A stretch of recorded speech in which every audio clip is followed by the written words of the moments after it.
Yo, what's good, 2K fans? It's your boy JuKING the Boss, and I wanted to do a follow-up video on my archetype system and its flaws. So I figured the best way to do it was to gather all of my data, all of my research, put it all in one place, and break it down exactly what I meant in that video. If you haven't seen that video, when you get a chance to go back to watch it, I really want to put a good archetype system into place that are less about just creating the same archetype, but also giving credit to prototype archetype. If the first person to hit 99 with these exact abilities create this kind of archetype, then that person will become the prototype playmaker, and then anybody else would just become a playmaker or pure playmaker who use that same system of the way they upgrade their character. Now, how would this system work? So as you see on screen, there's 16 total categories to upgrade. Now let's say if you total up all of these upgrades to 25 each, that's a total of 400 talent points, and that's what we're calling them now. I'm gonna call them talent points, because talent points and VC required to upgrade are separate.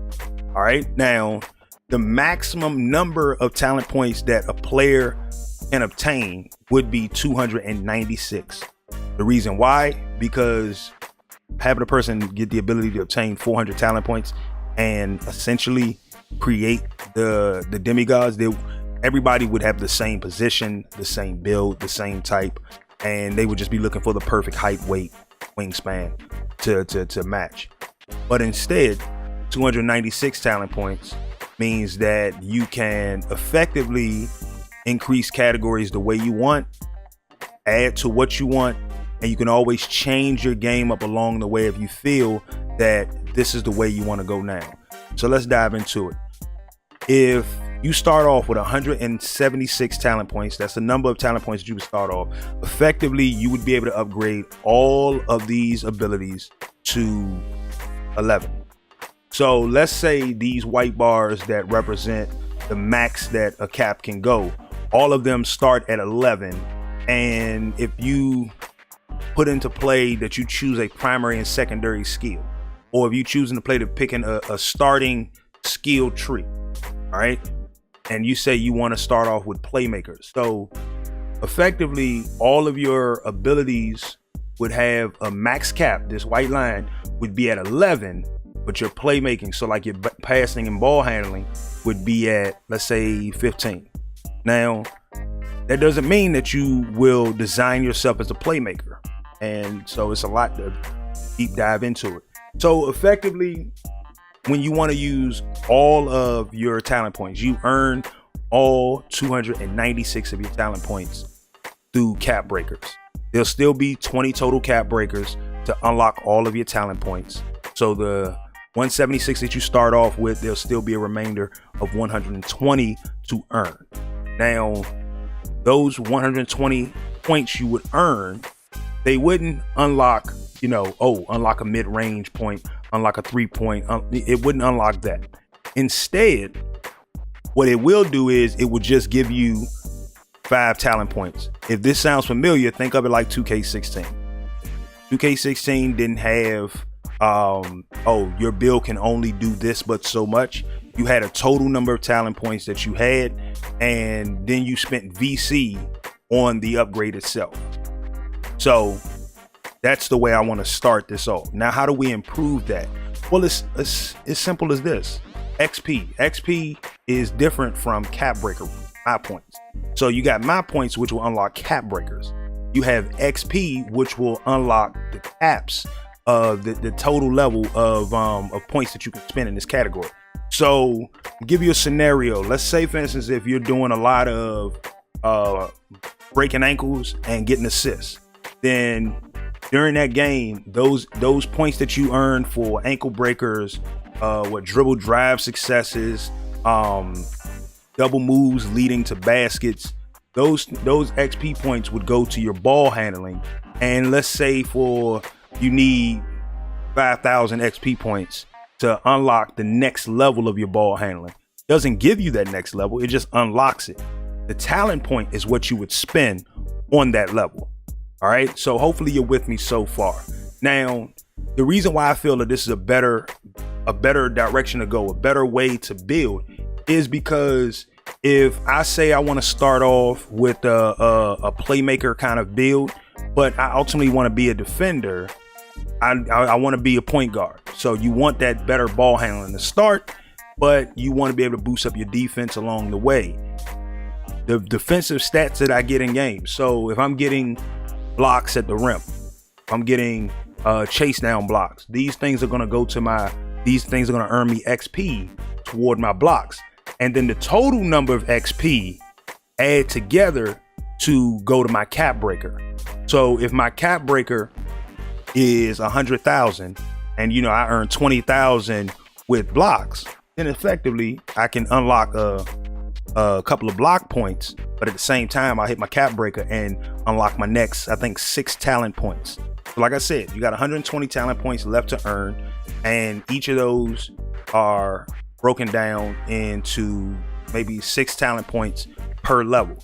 If you rebalance it and repurpose it, so maybe give a person 5 one level, then give a person like 7 another level, but they can spend those talent points anywhere instead of the more randomized system that is currently in place, but also with the system that isn't as random, a system that focuses on the way that you play. You can be, I'm gonna give you probably the perfect example. At the current state of my system, I can say I can max out any 4 of these categories.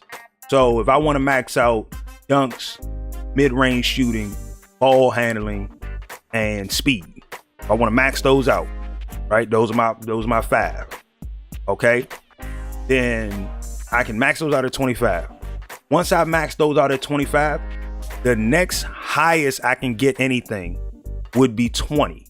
And the reason why I say you put this into place, because now you make the gamer think a little bit about the way they want to spend their points. So say for instance, if I decide that I want to max out those same 4 categories at 24 instead of 25, that means that the next 4 categories I can move up to 21 instead of 20. But effectively what you're doing is you'll create a system in which you don't want a player to just master all the scoring attributes and then complain about not being able to play any defense. If you maxed out at this current state, if you maxed out all 4, not in 2K19 state, but in this current blueprint of the prototype system, all right, that's what we're gonna call it, the prototype system. So if you currently max out 4 attributes at 25, and then you maxed out 4 at 20, the next 4 you can max out at 16, and the final 4 you can max out at 13. And why is it important to run it that way? Because then as players, you're gonna keep people from complaining more. Well, as a developer, you will see people complain less about the mistakes that they made with the way that they invested their time into their build. See, I don't mind the archetype system that we have in place, but suppose if you want to change the way you play your game. Like, I know this is a video game, and the only thing that I really want to take from the realistic aspect of the sport itself is 2 things: the rule set, and the way players develop. So, you got a guy like you look at shooters now, like because of guys like Steph Curry shooting, from anywhere on the court. Now you got so many shooters in the league. You got, big men who are pulling up from 3. Now every team needs a 3-point game in order to compete. And it's not a bad thing, but in this video game aspect, it does hurt you. So I want to be able to build my player, and then if I see a growing trend of 3-point shooters and I'm playing Pro-Am or I'm playing Jordan Rec Center, then I want to make sure that I don't completely shoot myself in the foot because my 3-pointer can only go up to 13 because I'm a pure playmaker, because it's the archetype system that I chose. You want to be able to change up your game and work on your game along the way. Some of the greatest players have done that, and that's what makes them great for it, because as they grew into the league, they got better, and the competition got better, and the competition changed. They changed the way they played the game and became better at the things that they were not so good at. And with this system in play, I'm essentially telling you that you would be able to do the same. So now that we've seen, let's do a quick recap. You can get a total number of 296 talent points. Talent points are not the currency that you spend. You would still spend VC. I know y'all don't like to hear that, but just stick with me, because if they can't let you spend your VC on your player, they're gonna find another way. Now I'm gonna do another video on better ways of executing VC, but this one is just about changing the way we look at archetypes. I want to see more varieties with the archetypes. You know, after a while, people just get settled in like, oh, that's the best archetype, so that's the one I'm gonna use, and I'm gonna get better with that one, and that's cool. But it doesn't create any randomness when it comes down to styles, when it comes down to the way people play. Now, I watched a video last night of big men with handles, big men with moves, and so the next part of this we're gonna talk about is how you effectively can make sure that you limit people from really creating what is considered an OP build because it's doing something a little further out the realm. A guy like KD, he might be a skinny dude, but he's technically still in the category of big men because of his height. Now, he's not big in his size, but he's big in his height. So if I wanted to create a power forward that was 250, all right, and I wanted to make sure, and I maxed out his speed, right?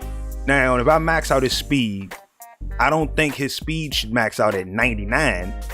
I think that because of his size and height, then that's when it says, okay, well, your speed will max out at, I'm gonna go with 70. Some of y'all might not like that, but I'm gonna go with 70. And I want to max out his acceleration, and his acceleration at 25 maxes out at 67, 65. Okay. Now, that's if they max out at 25 caps, 25 talent points. So now you look at it and say, well, that wouldn't really be too fair. No. If I created another big man, another power forward, so both of these power forwards are 6'11", okay? The first one is 250. The second one is 215. And his max speed is an 80, okay? Or a 78. And his max acceleration, let's say 77. His max acceleration is 72, 73. Okay. Now you look at it and say, well, you know, that he's not that much faster than my big man, but he also not as fast as a point guard. But here's the caveat about speed and acceleration. In this game, as it is, speed almost means nothing. It really doesn't. And if you tell me it does, something's wrong. Now, speed with ball, that means something. Ball handling, that means something. Acceleration, that means something. But speed is how fast you can go. Acceleration is how quick you can reach top speed. Now, I'm gonna give you the perfect example. One of the most dangerous receivers in the NFL, it's different sports, but that's because NFL got 100 yards of field to work with. One of the most dangerous receivers in the NFL is Deshaun Jackson because of his speed. But you know where he is literally almost useless at? In the red zone. And the reason being is because not enough speed, there's not enough space for him to get that acceleration to hit top speed and burn you up the field. But if you got them on the other side of the field at the 20, oh yeah, he going deep all day. And it's going to be a problem because his speed is so fast, but his acceleration is what's going to matter. How quick can he get to that top speed? So if you don't, the less space you have to move on the court, the less that your speed matters and more that your acceleration matters. So if we look at that, I would rather see acceleration be taken a little more serious in the game. That's just a little side note. But if I create this big man, 6'11", 250, I want to see that speed be able to max out, but it has a realistic max number. But now let's look at ball handling. That's another thing that big men can do. I watched a video of big men with handles. All right. And they don't have Kyrie level moves, you know, not just out the gate in the NBA, but they can do some really good things with the ball. They can do some things that can break you down. So when it comes down to, I understand the complaint that big men don't just not have handles, they can handle the rock. And I don't think that you should have to say, okay, well, I got to give up my ability to shoot so that way I can handle the rock. I don't think that it's best to go that route. Now, what do I think that a big man's ball handling should max out at? And once again, this is something where I'll look at it and say that arm length should come into handy. And if I want to create this 6'11", 250 and max out his ball handling, this is where arm width comes in handy. Not height and weight for real, but arm length. So effectively, let's say the average big man can max out their handling at 75. Okay. Now that average big man, we're gonna say is 6'10", okay, 235, and we're gonna say that they can max out at, let's say 70, let's say 77. Why? I'll get to that in just a second. But I want them to say, okay, well, if you create a 6'11" big man that's 250, his can still max out to 71. You know why? Because 70 is their marker for hitting pro level dribble moves. And I see there are big men who can't do pro level dribble moves, but there are a lot of big men who can. So let's not punish players because of the size of their build, because they're big. You're not rewarding them by giving them elite dribbles. You're just making sure that they can handle the rock and they can break a couple people down. We've seen big men do it. You know, I want to see more fairness in the game. I want to see more balanced builds in the game. I know with this kind of plan and play, a lot of people are gonna just create big man builds, and I'm still gonna create my 6'8" small forward and dominate the sticks with it. No, I'm just talking smack now. Now, the next thing is badges. How would badges work? Well, this is the best part to me about it, because badges are going to be earnable in game like they are now, but with the caveat that based on, just like the system is in play, based on the levels that you're putting your skills at, will let you know where them badges are going to max out at. So let's say, for instance, if you only have your 3-point shooting at 15, okay, that's where you currently have it. And it'll tell you that the max that you can get your deep range dead eye is, let's say silver. Okay. The max you can get your limitless range is bronze. All right. But if you increase your 3-pointer caps, if you increase those caps and move them up, then it'll say, okay, well, look, now you can get your deep range dead eye to gold. You can get your limitless range to silver. You max it out, you can get both of those a Hall of Fame. The reason, like I said, the reason why I look at it and say it needs to be done this way, it should be done. I won't say need. It should be done this way is because it across the board for the community, whether you're a casual player, a competitive player, you can create the more dynamic archetypes and truly have yourself stand out above the rest. You know, instead of saying, okay, I'm gonna pick a primary playmaker and a secondary shot creator and being stuck just having to build with those caps, knowing that that's as high as you can get. When if you want to change up your game based on where you're playing, so you might be a casual player who decided you want to start stepping into competitive, and you're at 85 overall, you still got some caps left to go, and you say, okay, well, I need to boost up, I need to get up my 3-point shooting. I would love to see more true to form 3-and-D kind of players. I think that two-way slasher is one of the most unrecognized builds for what they should be able to do. When you think two-way slasher, you think a person that should be able to get contact and finish inside, bang on people, but also he should be able to defend those going to the paint. And so that brings up just a little last bit of topic for badges. There should be a couple of badges that counteract some of these other badges. Like defensive stopper just counteracts everything. I think it's, to me, a lazy badge because it literally counters every offensive badge, every last one of them. And I don't think there should be just one badge to counter those offensive traits and everything. I think that shooting badges should be countered by, you know, defensive stopper, or create a more dynamic defensive threat for shooters. I don't know what the name of that badge would be just yet. Maybe I'll know it in another video. But another badge that I would love to see, the rim protector badge, gets so underutilized. Like, it gets called all the time, but the rim protector literally should get called when you challenge a shot hard at the rim. And they're trying to get called and the person to get a green release. I'm like, why did y'all say that I just challenged that shot? Because quite frankly, he released the money shot on me, and y'all called a badge that was supposed to, you know, give me a little boost in my ability to challenge and force him to change that shot. And I would love to see two-way slashers get looked at like a two-way slasher should be.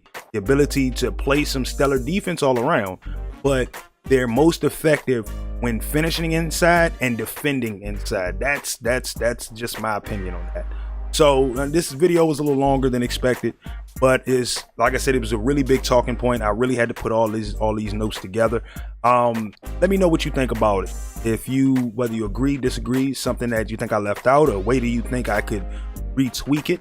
Let me know in the comments down below. You know, I got more content like this coming when it comes down to building better 2Ks. And like I said, if you play 2K16, then you understand where I'm starting with, but where I'm going is just about letting gamers run wild, letting the ballers run wild and have some fun. I want to see more dynamic builds. These things help the league, it helps the game, it helps the community, it allows people to truly stand out for what they do best.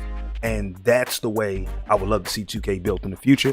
It's your boy JuKING the Boss. Check out one of these videos on screen. I'm gonna put the video link for the original talking point of the Archetype system and its flaws.